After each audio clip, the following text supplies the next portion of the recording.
video, I'm going to show you how to recycle the accumulated paint at the bottom of your solvent container to make a useful colored neutral paint. I call this mix my Mucky Grey mix. This is a really useful mixture because you can control the amount of oil that goes into it. I like using it to give my canvases a nice neutral tone before I paint over it.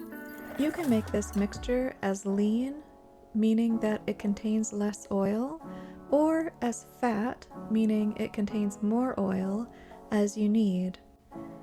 This makes it great for using as a neutral wash below your oil colors.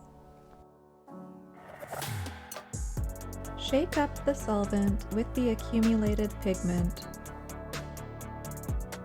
Strain it with a medium to large weave cloth. I'm using some old flannel. This will get out any lumps or old paintbrush hairs. Cover it with the lid and let it settle for a day or two. The pigment will settle back down to the bottom, and then you can decant off the solvent. You can save the decanted solvent to either clean your brushes or to make more gray mix. I let this mixture evaporate. The next step is optional, but I do it because I have a solvent allergy. I pour some 99% isopropyl alcohol.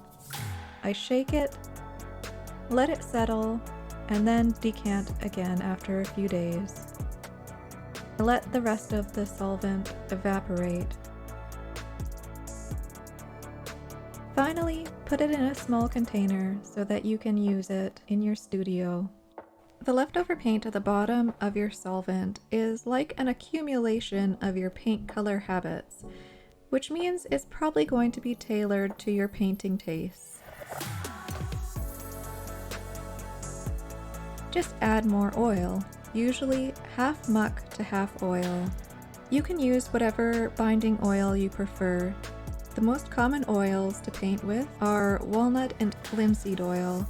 Depending on what colors you've been painting with, you will get a warmer or cooler tint to your gray. There's always a cost to things, like on the environment, so yeah, I think that if you don't have to waste something, you really shouldn't.